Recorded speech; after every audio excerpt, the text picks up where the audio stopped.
दोस्तों, public speaking एक art form है। अपने ओपिनियंस को लोगों के सामने रखने का, थॉट्स को रखने का, और हो सके तो लोगों को कन्विंस करने का कि आपका जो इस पर्टिकुलर टॉपिक के ऊपर ओपिनियन है वो शायद सही है, वैलिड है, और आप क्या सोचते हैं उस बारे में।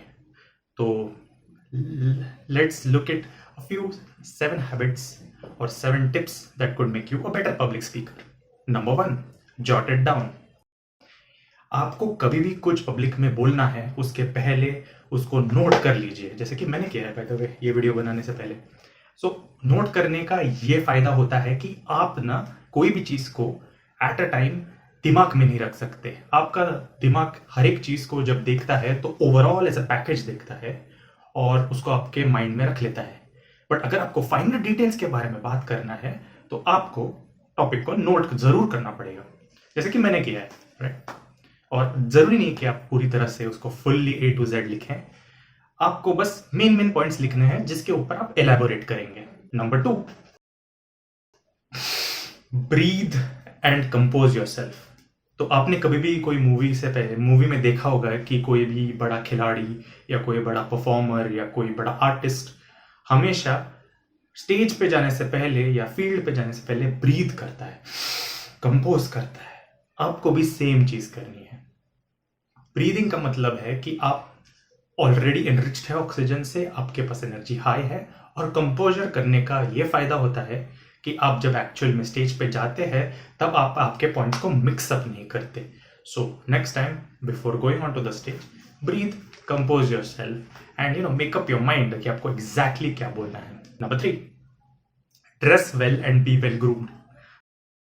अभी जस्ट ये वीडियो बनाने से पहले I have change my shirt, taken a bath, taken a shower, made my hair, whatever. अब आपके मन में ये सवाल आ रहा होगा कि हम ड्रेस वेल क्यों करें।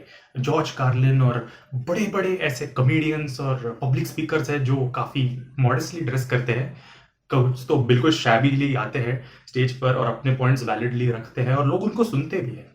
But my dear friends, dress well करने का ये फायदा जरूर होता है आपको कि आप जब एक्चुअल में स्टेज पे जाते हैं आपका खुद के बारे में परसेप्शन, व्यू चेंज हो जाता है। हम काफ़ी इनहेरेंटली यानी अंदर से काफ़ी जजमेंटल लोग होते हैं।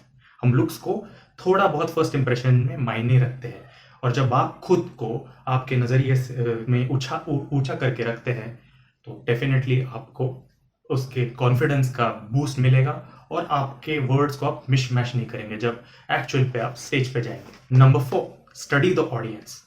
Now currently I am talking to a camera and therefore this is very difficult for me, but आप जब भी कोई पब्लिक प्लेटफॉर्म में जहाँ पे आपके सामने सेवरल लोग होंगे, आपको हमेशा ऑडियंस को जरूर स्टडी करना है। अगर ऑडियंस हिंदी में ज़्यादा कंफर्टेबल है, आपको हिंदी चूज करनी है, इंग्लिश में बेटर कंफर्टेबल है, इंग्लिश चूज करनी है, या कोई भी भाषा हो, आपको और एक चीज़ का ध्यान रखना है कि आप वर्ड्स जो यूज़ कर रहे हैं वो जानबूझ करके शो ऑफ वाले वर्ड्स ना यूज़ करें, राइट। वर्ड्स को सिंपल रखिए, प्लेन रखिए। आपका ओपिनियन में जो वेट है वो आना चाहिए आपके आइडिया से, आपके वोकेबलरी से नहीं, आइडियाज से, आपके वर्ड्स के डेप्थ से नहीं, ठीक है। डेफिनेटली मैं ये जरूर बोलूंगा कि आप जो वर्ड्स चूज करेंगे वो शॉर्ट होने चाहिए बट सिंपल टू अंडरस्टैंड होने चाहिए। आपको कहीं ना कहीं बैलेंस मेंटेन जरूर करना है। आप बहुत ज्यादा डिफिकल्ट वर्ड्स यूज नहीं कर सकते, बट ऐसा भी नहीं कर सकते कि बिल्कुल हम LKG के बच्चे के साथ जैसे बात करते हैं वैसे वर्ड्स यूज करने लगे। ना, respect your audience, study them before hand possibly, अगर आपके पास चांस हो।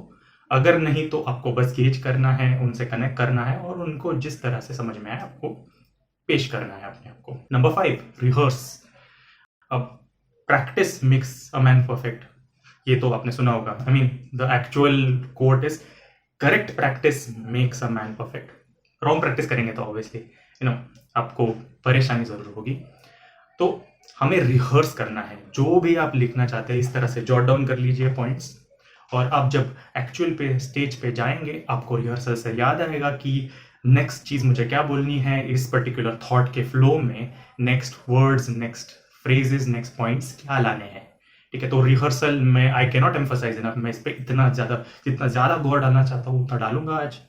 It is one of the most important skills, specially when you are starting out. अगर आप पब्लिक स्पीकिंग के आर्ट में माहिर है, शायद आप एक्सटेम्पोर कर सकते हैं। एक्सटेम्पोर का मतलब है आप जाके सीधा स्टेज पे जाइए और फाड़ करके आइए, मचा करके आइए, मतलब बट आपको अगर बचाऊ बनना है तो प्रैक्टिस करनी पड़ेगी। मैंने बोला था it is an art form, और मुझे भी काफ़ी प्रैक्टिस लगी है। I had locked my self up for even right now when I am doing this, I have locked my self in a room and I am practising. Number 6, research. आपको कोई भी topic में अगर properly speak करना है, audience के सामने इसको पेश करना है, आपको कॉन्फिडेंस होना चाहिए कि भैया मुझे ये टॉपिक अच्छे से आता है। ठीक है, तो अगर आपको एक टॉपिक अच्छे से समझ में आता है, आपको उसके एक एक शब्द को आप प्रॉपरली एक्सप्लेन कर सकते हैं। ऐसा नहीं होना चाहिए कि आपको सेल्फ डाउट आए कहीं पे बताते समय कि यार मैं तो थोड़ा धोखेबाज हूँ, मुझे खुद नहीं समझ में आता और मैं इनको जा करके कन्विंस करना चाहता हूँ किसी चीज़ के बारे में। ज़रूरी नहीं है कि आपको 100% या पूरी डेप्थ में एक फील्ड के बारे में जानकारी हो। आप ऑनेस्ट रहिए, आपको जितना पता है उसके ऊपर बोलिए। अगर आपको कोई चीज़ नहीं पता और ऑडियंस ने क्वेश्चन पूछ लिया, या किसी जिस भी व्यक्तियों से आप बात कर रहे हैं उन्होंने आपको क्वेश्चन पूछ लिया, आप फेक मत करिए। अगर आपको नहीं आता तो उसको एक्सेप्ट कीजिए, उसको नोट कीजिए, अगली बार आप उसका जवाब जरूर देंगे। And finally number 7, connect genuinely with your audience. आपकी जो भी ऑडियंस है, जितनी भी साल की है, आपसे बड़ी है, आपसे छोटी है, आपके उम्र की है, आपके कंपेनियंस है, आपको जेन्युइनली उनके साथ कनेक्ट करना है। ऐसा मत करिए कि आप वहाँ पे जा रहे हैं उनको उल्लू बनाने के लिए। अगर आप उस तरह से पब्लिक स्पीकिंग करना चाहते हैं तो वो काफ़ी डिफिकल्ट है, शायद ये पर्टिकुलर वीडियो आपको काम नहीं आएगी। उसमें आपको और डिसीट, ट्रिकरी और काफ़ी सारी डिफरेंट बैड टैक्टिक्स का इस्तेमाल करना होगा। बट अगर आपको जेन्युइनली एक अच्छा पब्लिक स्पीकर बनना है, आपको जेन्युइनली आपके ऑडियंस के ओपिनियंस को समझना पड़ेगा। वो क्या करंटली सोचते हैं ये आपको जानना पड़ेगा। आप क्या सोचते हो, आप उनसे कनेक्ट कैसे करोगे। ठीक है, हम सारे लोग जो आते हैं, हम अलग अलग बैकग्राउंड से आते हैं। कोई ज़्यादा प्रिविलेज है, कोई कम प्रिविलेज है, कोई भाषा बोलता है, कोई और भाषा बोलता है। ठीक है, तो आपको आपके टारगेट ऑडियंस कौन है, किससे आप एग्जैक्टली बात करना चाहते हैं, किससे कनेक्ट करना चाहते हैं, ये ज़रूर जानना ज़रूरी है। और फिर ही आप कनेक्ट कर पाएंगे। एक बार आपने कनेक्ट कर लिया तो it's like talking to a friend actually. ठीक है, तो eventually that is what public speaking becomes, कि मेरे सामने एक दोस्त बैठा है, जिस तरह से मैं उससे बात करूंगा खुल के, ऐसे बात करूंगा। हाँ, वो आप जो दो दोस्तों के बीच में जो लूज टॉक होता है वो डेफिनेटली आप पब्लिक स्पीकिंग सेटिंग में तो नहीं कर सकते। थोड़े बहुत jokes to cut the tension in the room चलता है, आई अंडरस्टैंड दैट, बट आप ये वो नहीं बोल सकते वहाँ पर। So respect there boundaries, understand them genuinely, and I hope that helps you a lot. Finally I have a bonus tip. अगर आप कोई वीडियो बना रहे हैं, जैसे कि ये वाली वीडियो, ये मैंने 1 टेक में ट्राई करी है, बट अगर आप कोई वीडियो बना रहे हैं, कोई ऑनलाइन प्लेटफॉर्म के लिए वीडियो बन रही है आपकी, या किसी आपको क्लिप बना के सबमिट करना है for some project, for some evaluation, तो आप डेफिनेटली क्लिप्स का इस्तेमाल कर सकते हैं। फॉर एग्जाम्पल, अगर मैंने गलती कर दी यहाँ पर पे, तो मैं स्टॉप करूँगा खुद को और फिर बाद में जाकर के फ्यूचर में वापस रिज्यूम करूँगा कोई चेक पॉइंट से। और ऐसे करने से आपका कॉन्फिडेंस बूस्ट अप होगा, आप ज़्यादा एनर्जी डाल पाएंगे एक्चुअली वीडियो में। ठीक है, जब आप पॉइंट बाय पॉइंट जा करके क्लिप्स रिकॉर्ड करें और उनको फिर कोई भी सिंपल से प्रोग्राम से मर्ज भी कर सकते हैं अगर आप वीडियो बना रहे हैं। फॉर एग्जांपल, मैं तो फिल्मोरा प्रो यूज़ करता हूँ, अगर आप मैक यूज़र है तो आप फाइनल कट प्रो का इस्तेमाल ज़रूर कर सकते हैं। And yes, public speaking is an art. You will have to practice, but I hope these 7 tips, the summary will be as follows. So jot it down. Number 1, breathe and compose yourself. 3rd, dress well and be well groomed. 4th, study the audience. 5th, rehearse.